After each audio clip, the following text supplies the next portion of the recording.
Our tale begins with the epic confrontation between the mighty hero and the Demon King. The latter attempts to crush the hero with a gargantuan crater, but defying all odds, the hero propels a mere pebble he picked up from the earth. The stone, aided by the hero's sheer force, repels the crater and even shatters it. The hero then declares to the Demon King that the end is near. They each unleash their ultimate abilities, clashing with a force that raises everything in the vicinity. Both opponents are pushed to their limits, yet they continue to battle. Their fight concludes in a draw, with both participants impaling each other. Relieved that it's finally over, the hero embraces the peace. Sometime later, we meet an unusual young man named Blade entering the Hero Academy. He's eager for a normal life and excitedly interacts with everyone, hoping to make friends. Despite his enthusiastic approach, a group of students find him peculiar. He encounters Kasim, Clay, Claire, and Jessica and explains he's simply there for friendships. Intrigued, Claire asks if he wants to be their friend, to which Blade agrees readily. It seems he's managed to secure 4 friendships already. Just then, the school's top student, Ernest Flaming, intervenes, curious about the commotion. Unfamiliar with Blade, she inquires about his identity. Claire explains Blade is a new transfer student, a concept Ernest finds strange, since the academy traditionally accepts only prospective heroes and rarely permits late admissions. Blade insists he harbors no aspirations of heroism, only wishes to form friendships, which raises doubts in Ernest's mind about his resolve. Undeterred, Blade requests Ernest's assistance in finding the headmaster's office. Upon entering the office, Ernest is taken aback to find the king rather than the headmaster. Bowing reverently, she apologizes for Blade's informal behavior. Recognizing Ernest as the top student, the king announces his role as the new headmaster, leading Ernest to excitedly admire him. However, the king requests Ernest to excuse them as he needs to converse with Blade privately. This leaves Ernest puzzled over Blade's casual familiarity with the king. The revelation soon follows. Blade is the very great hero who fought the Demon King, and the king seeks to help him regain his powers. Blade, however, yearns for an ordinary life, asserting that with the Demon King vanquished, his heroic services are redundant. Nevertheless, the king persists in his efforts to restore Blade's powers, calling him the great hero. In the training area, Ernest expresses surprise at Blade's presence in the advanced class. She accuses him of resorting to deceitful means to join the advanced class, given his lukewarm resolve. Unfazed, Blade asserts his earnest desire to form friendships within the academy. As Ernest continues her protests, Blade introduces himself to the other students while simultaneously reassuring Ernest of his attention. Her frustration peaks as she unsheathes her sword, resulting in damage to a wall. Following an announcement by a student named Sophie, Ernest calls on the instructor, requesting a demonstration of Blade's capabilities. The instructor hesitates, citing a different plan for the day, but capitulates under Ernest's intimidating insistence. Ernest urges Blade to prove his worth by slicing through a dummy equipped with enchanted armor, a task all advanced students are capable of. Accepting the challenge, Blade conjures a wind-based technique and showers the dummy, resulting in the wall's destruction and his sword's disintegration. A look around reveals the students battered by his display of power, but Blade maintains his claim of ordinariness. During a break, Blade joins Ernest and invites his friends to do the same. Upon their refusal, he's puzzled. Ernest explains that the table is her reserved spot and that the students fear her. As they enjoy their meal, Ernest retracts her earlier criticism, though Blade doesn't recall what she'd said. He thanks her for her help, and since they're sharing a meal, considers her his friend, causing her to blush. That evening, Ernest, lost in thoughts of Blade, rejoices in making her first friend. Suddenly, her sword begins to shake. In a flashback, a young Ernest is seen approaching the demon's sword. A voice commands her surrender. Upon touching the sword, her hair turns red, and from then on, voices in her head urge her to obliterate everything. Returning to the present, Ernest refuses to succumb to the sword's desires, which quells its shaking. Her day concludes with a duel against a boy named Leonard. Leonard boldly attacks her with his lance, but she easily parries, sending him sprawling. It is then Sophie's turn to spar with Ernest. They match each other blow for blow until Ernest employs her fire skill, forcing Sophie to withdraw and acknowledge defeat. Just as Ernest is about to square off against Blade, a peculiar energy overwhelms her and she collapses. Blade rushes her to the infirmary, where the doctor reveals that Ernest is under a curse and there's little she can do to assist. Upon regaining consciousness, Ernest is confused and can't recall the prior events. She fears she may have caused harm, but Blade soothes her worries, explaining she simply fainted. The doctor recommends she rests more, but Ernest, keen to leave, dismisses the advice. Against the doctor's wishes, Blade offers to care for her, even carrying her around. However, Ernest insists on walking when they encounter other students, requesting Blade to keep her condition private. Meanwhile, Blade delves into the Academy's database, learning about a demon sword known as Asmodeus. He confronts Ernest, revealing he knows her secret. Asmodeus is reputed to bestow vast power on its wielder, but it also has its own sentient will. Ernest discloses that she first encountered the sword, kept by her family at 6 years old. Touching it triggered the demon's will to fuse with her, and she has been fighting its destructive desires ever since. Blade suggests she seek Asmodeus' acknowledgement of her as its rightful bearer, though Ernest fears awakening the demon. Blade assures her he will destroy it if necessary. That evening, Ernest summons Asmodeus to form a pact and test her might. As she is engulfed by a fiery pillar, Asmodeus materializes and a demon erupts from the fire, bent on destruction. Blade swiftly defeats it, providing Ernest with the confidence to confront Asmodeus with her sword. As their powers clash, Ernest emerges victorious. Blade catches her as she stumbles, both relieved and happy she's safe. The following day, Blade defeats two opponents effortlessly in a duel, prompting Ernest to advise him to show respect to his adversaries by at least drawing his sword. She then asks Blade to look after Sophie, mentioning her constant solitude and unwavering obedience. Since Sophie had previously introduced herself to Blade, Ernest believes he is capable of handling her. Blade approaches Sophie, offering to help with her training. Sophie admits she was only trained in unarmed combat. Blade insists on teaching her the way of the sword. Though she initially struggles, Blade guides her to perceive the sword as an extension of herself. Demonstrating this, he easily slices through a dummy. Sophie quickly improves but acknowledges that reaching Ernest's level will be a challenge. With a surprising move, she takes down Blade in hand-to-hand combat, confirming her physical strength. She then requests Blade to teach her additional skills. The next day, the king inquires about Blade's school life. Blade mentions he has made friends, specifically citing Sophie. The king recognizes Sophie's strength but remarks on her incomplete nature, revealing she was created with the intent to surpass Blade. He explains the Artificial Great Hero Project, where an individual was selected for their potential and subjected to countless experiments aiming to artificially endow the great hero's powers. Sophie's real identity is revealed to be Sophie Tefanto, the 12th clone of Sophitia. She was objectified and used for relentless experiments, distressing Blade. However, the king reassures him that the organization has been disbanded. Blade, feeling guilt for Sophie's lost normal life, desires to restore it, but feels unqualified due to his own unusual life. He consults the school doctor about what constitutes a normal life and learns it is associated with youth. He asks Leonard about the concept of youth, which Leonard equates with love. Blade continues his inquiry about love with Jessica and Claire, who inform him that it usually involves dating. Claire informs Blade that dating is a common activity among lovers. Curious, Blade consults Ernest about what a date entails. She explains the romantic nuances of dating, but suggests it might be too soon for them to engage in such activities. However, Blade, now equipped with his newfound knowledge, hastily announces that he is off to a date, leaving Ernest wondering about his intended partner. Unexpectedly, Blade storms into the girl's dressing room, catching Sophie off guard in her state of undress. Regardless, he proposes they go on a date, and she concurs.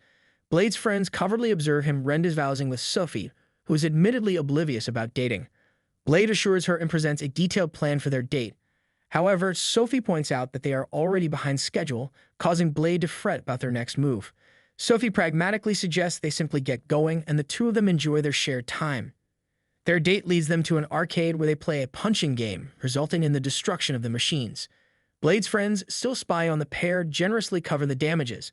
They later share a tropical beverage, their cheeks brushing each other as they sip. From afar, Ernest watches the scene unfold with distaste, labeling them as filthy animals. Her friends offer her a delectable parfait to distract her, only to find that Blade and Sophie have disappeared when she finishes. Upon realizing their schedule is off track, Blade begins to panic, but Sophie reassures him that they can take a shortcut.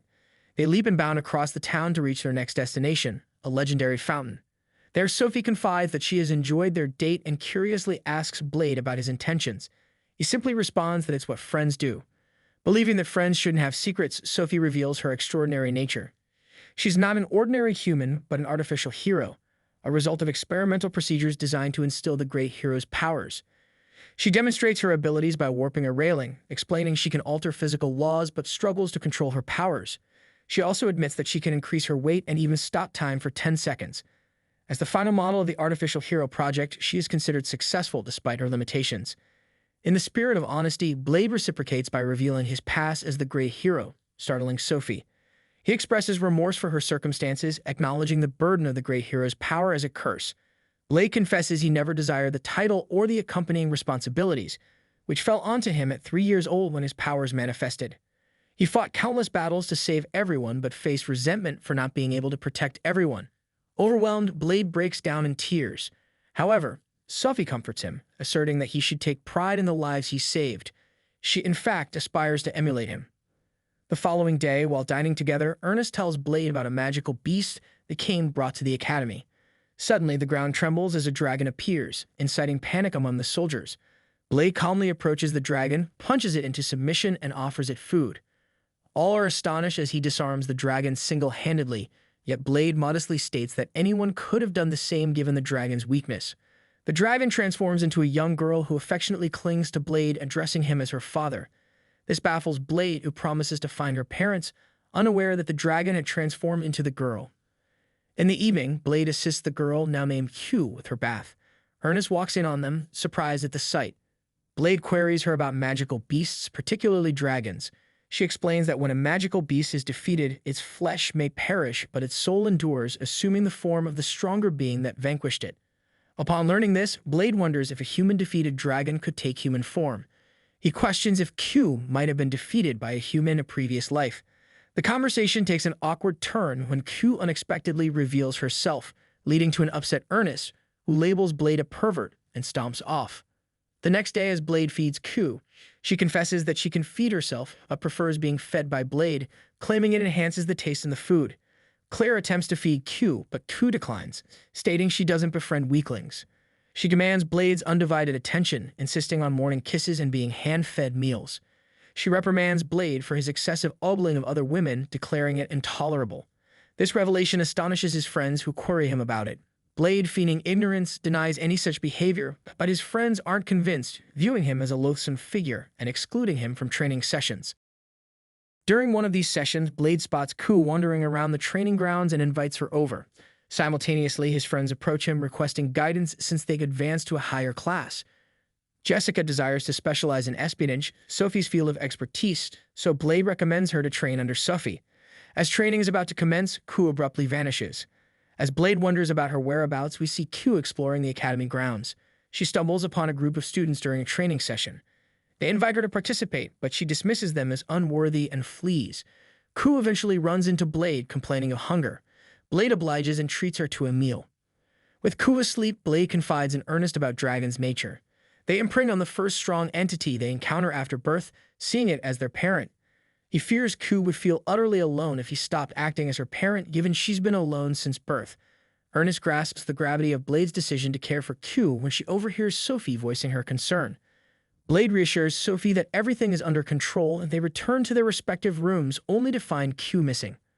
Blade eventually locates Q on the rooftop, where she explains the calming effect of the moon lens on her. She imagines the larger moon as a parent and the smaller one as a child, a sight she often sought solace in while alone in the wastelands. Blade questions whether Q wants to make friends, but she dismisses the idea, asserting that dragons are superior to humans and that Blade is all she needs. The next day, Blade entrusts Q to the king's care. However, Q dislikes the king's company and hastily departs. A frantic search ensues, and Blade eventually finds Q in a room, engrossed in playing with dolls representing the academy's students. She names each doll after a student, pretending they are all her friends. This sight saddens Blade, causing him to bang his head against a wall. Ernest intervenes, and Blade confides in her about Q's need for friends, but he believes it to be impossible due to Q's dismissive view of humans. Ernest suggests that Blade can't solve this issue single-handedly and recommends seeking help. Together, they approach the training area where Blade pleads with his fellow students to help by defeating Q. Knowing the task's difficulty, Blade implores them to undertake it, with Ernest vowing to fight alongside them. At this juncture, other concerned classmates arrive, requesting their fellow students' support in challenging Q. The students consent, and as Q descends from the sky, they ready themselves to face her. Meanwhile, the king watches from afar. The king's servant questions whether a dragon would concede defeat if it were overcome by a multitude of humans. The king asserts that dragons view humans as a collective entity, thus it still counts as a fair battle. The incident where humans ensnared Q is brought up. She was incapacitated by a trap, unable to retaliate. Blade reminds Q that circumstances have changed and encourages her to acknowledge the resilience of humans. As Cabri breathes fire, Ernest readies her sword and rallies the troops for the looming battle. Q counters with a swipe of her tail, sending the students into disarray. However, Ernest lands a strike, reminding the students of their training. They reassemble, launching a calculated assault on Ku's blind spot, much to the king's amusement. Despite this, the king believes their efforts insufficient to penetrate the dragon's scales. Ku retaliates, knocking some students away, tipping the scales in her favor. Sophie and Ernest respond, with Sophie landing a punch in Ernest using her demon sword. Despite the king's skepticism, Blade explains it was a mere diversion, and Ku tumbles into a pit. The king argues the use of traps is unfair, but Blade counters, saying the trap was constructed during the fight. Leonard had dubbed the pit, while the others distracted Ku. The students regroup for another charge, with Ernest readying another assault. Asmodeus struggles from excessive usage, but Ernest dismisses his complaints and attacks Ku again. Ku attempts to escape by flying, but is knocked back by Ernest. Sophie employs gravity manipulation for a powerful strike, and Blade signals Ernest to deliver the final blow. Despite her weariness, Asmodeus gathers her remaining power and the other students join in, transferring their energy to her. Ernest conjures a gigantic flame and strikes Ku down. Ku reverts to her human form and breaks down in tears, deeming herself weak. Blade reassures her that it isn't her weakness but human strength that she should acknowledge and befriend. They all agree to be friends, and days later, they are seen dining together and enjoying Ku's company. Blade notes a change in Ernest, which causes panic among his friends. When they attempt to downplay the issue, Blade observes that Ernest seems to have gained weight. The revelation shocks Ernest, who bolts from the room, declaring their friendship over. Blade remains clueless about his wrongdoing. After 3 days, with Ernest secluding herself in her room, Blade grows despondent. He yearns to make amends, but is cautioned by his friends about his ignorance of Ernest's grievance. They accompany him to Ernest's room, but despite their knocking, there's no response. They eventually pick the lock and find Ernest on the floor, seemingly in tears. However, upon turning on the lights, they discover Ernest gorging on sweets. She admits to developing a sweet tooth following their confrontation with Ku. Blade questions their friendship status, and Ernest affirms their friendship but admits her embarrassment. The revelation is a relief for Blade, who prepares to leave. But his friends insist on helping Ernest, and Jessica suggests Leonard demonstrate how. Leonard pledges unwavering devotion to Ernest, irrespective of her size, only to be rebuffed by her. Blade takes a shot, reminding her that her friends are her support system, and Ernest agrees to try. Their efforts to assist Ernest include exercise routines and a healthier diet. Despite the intensive workout regime and a sparse lunch, Ernest's weight remains unaffected. In desperation, she uses her sword's power, invoking a fiery transformation that consumes a massive amount of calories. However, the drastic measure leaves her famished, and she begins to lose control, charging at her friends. Blade manages to overpower her, restoring her to her normal state. They are disheartened to find Ernest back to her previous state shortly after, indulging in sweets. Despite her friends' disappointment, Ernest dismisses their concern, assuring them she can revert to her fiery form when necessary.